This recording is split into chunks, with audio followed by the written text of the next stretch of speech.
So today we're going to be focusing on grid drawing, and now I'm just going to show you the very bare bones basics of how to do this method. This method will allow you to get more proportionate and more accurate drawings. So the easiest way to go about it is to basically go square by square. Some people will do this where they will number their squares, then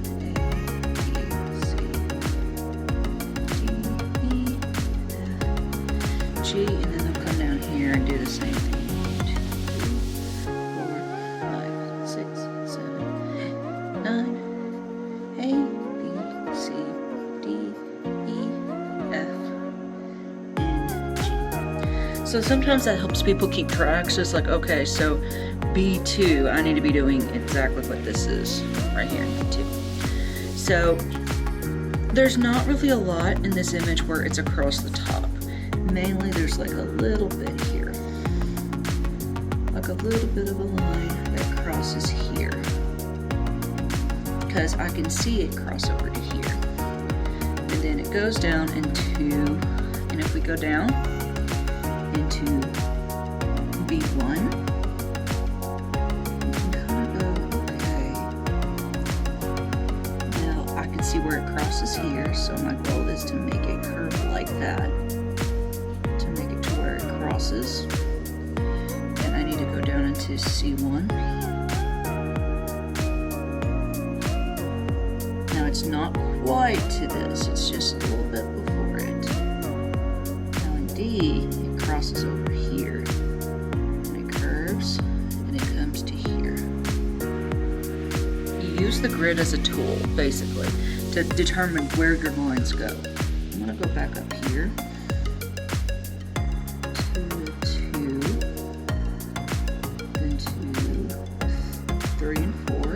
Because I see that it crosses over 4 before the little marker. Then into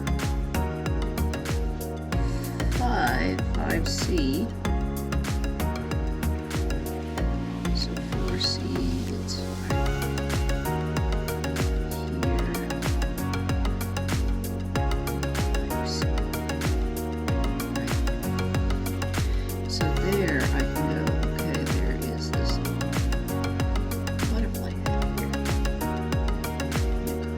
Into B5 from C5. This is a little inaccurate, so I can go back in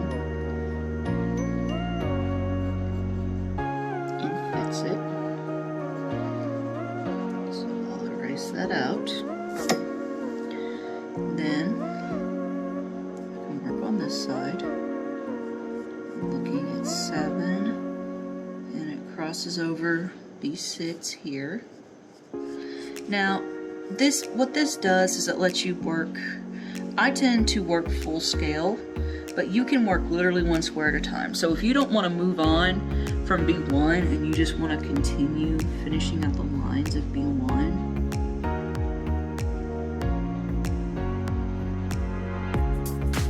and getting those details in, you totally can. Let's go and go into C2. And then, which has a little marker here. And I could go, oh, well, let's go over here to this box. And it goes, this completes out.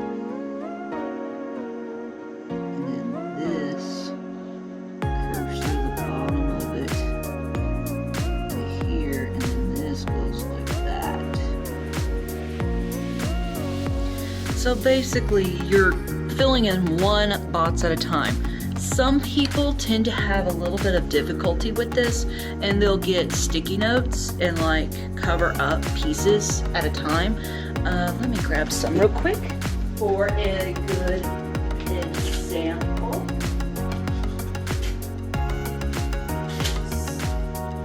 You only grab about 4 at most. So say I wanted to draw B3, I could go here and just cover up a couple of the lines. And then I could go down here to B3.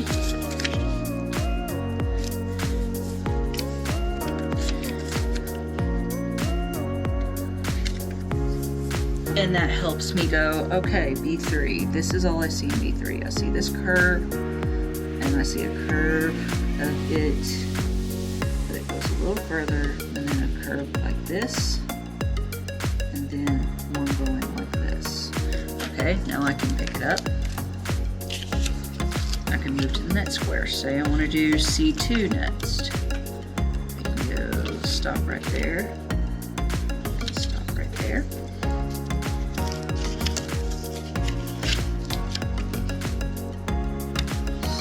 C2. I got a few more little dots, so I can connect this line. Remember, things have to kind of connect where they go. I have a dot here,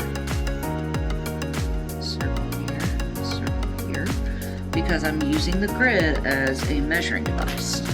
I can pick it up. Say I want to do C3 now. So move this over.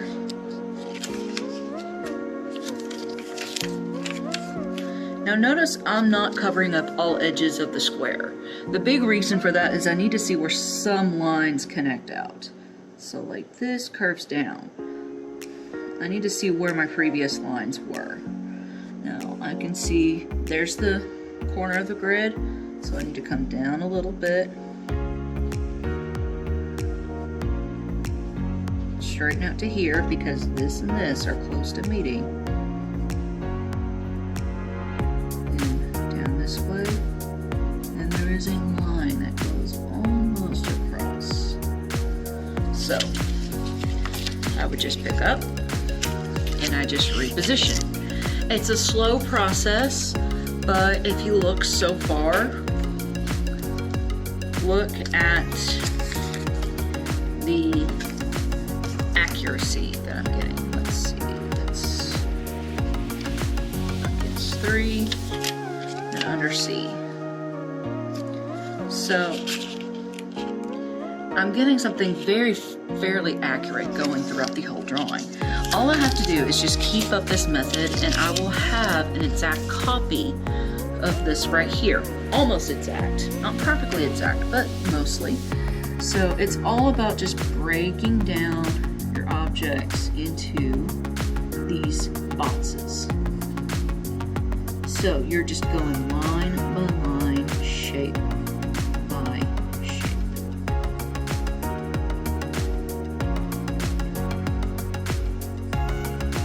So right here, got one moving part of the butterfly's body. Now I can go a little right in here and right through that line before we go into here. And it curves up. It curves up right here. And it curves here into the E. So from D, I can adjust the D line right here. Angle it directly downward into E, down to here, down to here, and down to here. Now that's not to say that mistakes won't be made, this just makes it easier for you to not have to make those mistakes.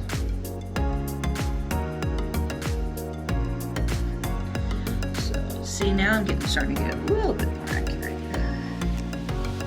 So this curves to here, and then it comes back right into here.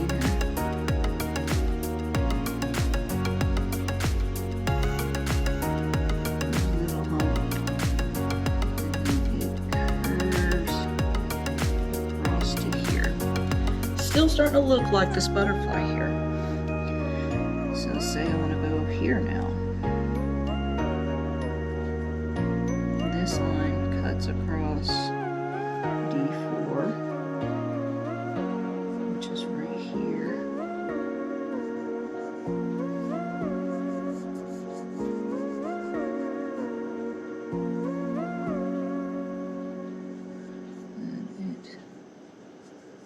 lines up right in here, according to my reference, and then it curves off and meets again here. So, as you can very easily see, I'm going slowly. I'm not like speeding through this. No. You do not want to speed through your drawing. You want to take your time. You want to get it accurate.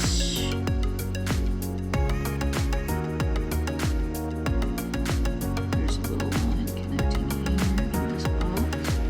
Now I can go to these lines here. So this one doesn't quite all the way touch this right here.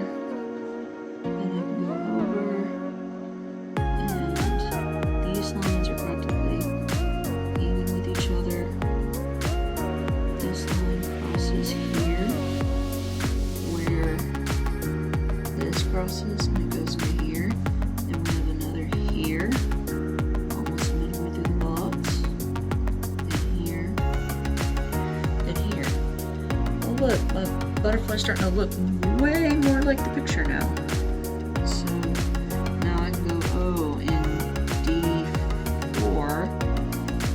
So D4 right here, I can start making this curve, which is here.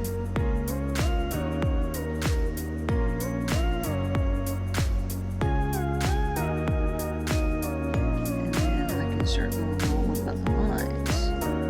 We have a line coming here that crosses through this right here.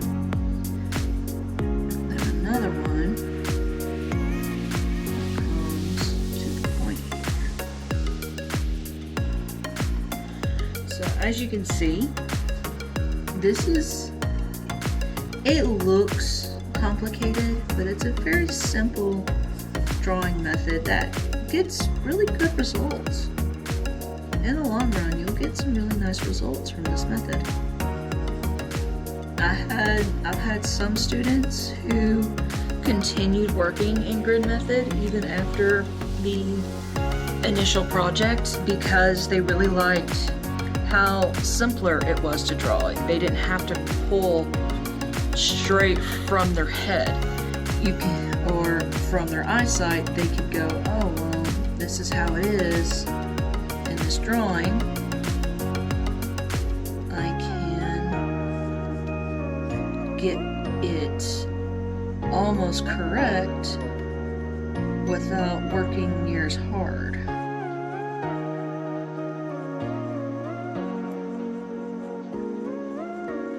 So, like I said, I like to go outside, but that's because I can look at the big picture as a whole and I can use the measurements as a guide. But some people, like I said, the sticky notes will be your saving grace. If you don't have any sticky notes, 2 pieces of paper work fine. Any old trash paper, like receipts or anything like that. Anything that will block off, that you could just kind of lay down and block off squares. That would be the easiest method I could also teach, instead of also going side to side. Some people are very methodical and they'll just go like a printer almost. So I hope that this has been revealing and it kind of helps you understand how we're going to go about working with the grid method, which of course will help y'all very much in drawing. If you want to continue using grid method while you're working, I don't mind. I will actually print references and things like that for on-site students. And if y'all are virtual students, of course, I can bring up some programs that will actually help you put grids onto paper. If you have access to a printer, it will print off your picture with a grid, and you can actually also print off, the grid itself instead of actually making the grid on your own. Now, the easiest thing would be to actually have a picture, a ruler, you measure it out, I normally do 1-inch squares or 1/2-inch squares, and then you just have to times that. You just have to scale it up, or you can keep it the same exact size. So if you're drawing from an 8x10 photograph, you can measure it out by 1 inches. So 8 inches across one side, 10 inches across the other, and then on a piece of paper you can cut it to 8x10, measure 1 inch by 1 inch, and voila, you've got a grid that's proportionate. So if you would like to have help with that sort of thing, you can go ahead and make sure you contact me through Google Classroom or through the number I put up on Google Classroom. Or if you would just prefer to do your main work in your sketchbook, I will have the assignment posted up, so that way you can complete the grid drawing assignment. And there's 2 of them there, and I expect both of them to be completely 100% done.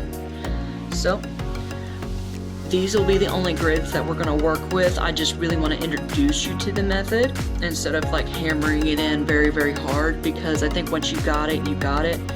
So soon we'll be on color, and I will see you next time.